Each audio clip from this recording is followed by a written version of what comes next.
FurBabies and Friends. I am here to talk to you about two different cues that are often really helpful for resource guarding for puppies or just generally good cues for your dogs to know in general. So those two cues are leave it and drop. Biggest difference, leave it and drop are two different cues. They mean two different behaviors are attached to them. So you want to make sure that you understand that leave it means the dog never gets that thing in their mouth. Leave it is the precursor to drop.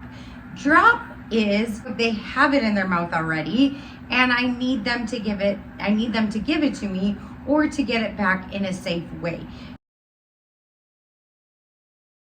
I am here to talk about one of the next cues that is really valuable and could potentially save your dog's life, or is great if you are trying to work on maybe helping your dog play fetch or tug, or your dog is just a thief and they like to steal things, and that is drop. Drop is they have it in their mouth, but I need to get it back. Now, key thing with drop, especially in relation to resource guarding, if your dog gets something, if your dog gets something of value, and every time your dog gets something of value, you chase them, you grab them, and you rip it out of their mouth, how many of those interactions are they going to allow you to take this valuable resource out of their mouth before they start getting protective over it, right? So imagine if I gave you $100 and then I pushed you away and I snatched it back, how do you feel? Probably not great, right? So now let's say I give you $200 and I push you and I snatch it back, how do you feel? Definitely not great. So when I give you $300, what are you ready for? You're ready for me to push you and snatch the money back. So you're already on the defensive. You're already on guard. This is what we do to puppies and to dogs, and is one of the main reasons why dogs end up guarding resources, is that oftentimes in puppyhood, they get into things that they're not supposed to get into.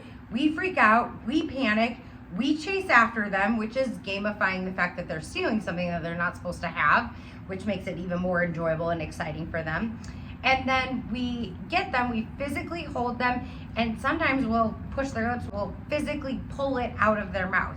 In doing that, they're not a willing participant, and they're gonna start predicting that. So I have one of Tigger's toys here, and you can start training a drop pretty easy. In one hand, I have my treats, and in the other hand, I have a toy that they already managed to rip up. So I'm gonna see if he will play with this. Get it, get it.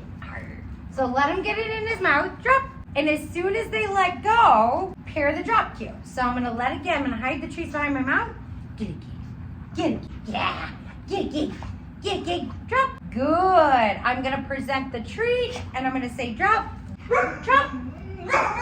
So all you wanna do is you wanna offer and then start playing with them again. So the key thing with resource guarding is they need to know that if they willingly give something up, well, one, that they're getting something in return for what they're getting, right? So there's some fairness to it. Not like it always has to be completely equitable, but they have to know that they're getting something for giving it up.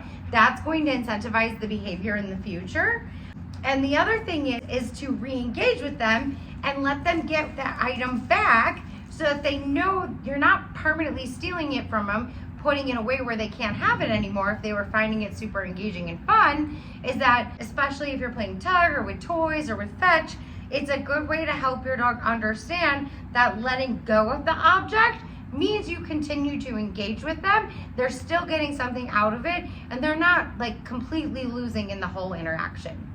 So that was a quick little video on how to get your dog to drop, and just make sure that you have, especially for higher value things, you're gonna want a higher value reward.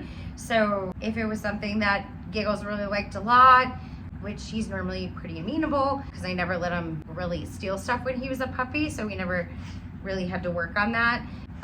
But if it's something they really like a lot, like if your puppy loves shoes and that's their most favorite thing and they've gotten a lot of interaction playing with or stealing it from you and you interacting with them from stealing shoes, then I would say you might have to get lunch meat or cheese or something that is of higher value so that you're changing their perception that they're actually getting something better than what they currently have in the drop or trade scenario. So you can call it drop or you can call it trade. Sometimes with more severe resource guarding cases, we will use the word trade, especially if the dog already kind of knows drop and maybe has a very negative association from it, or their owners have been pulling something out of the dog's mouth while saying drop. That is not a willing participant. They are being forced to do it. So trade has a lot more equity, or is a lot more equitable in that scenario. So I hope you enjoyed this video. Good luck with training drop. If you did like it, make sure to like, comment, share, and subscribe to our new YouTube channel at FurBabies Friends AZ. Thanks so much for watching, and we'll see you in the next video.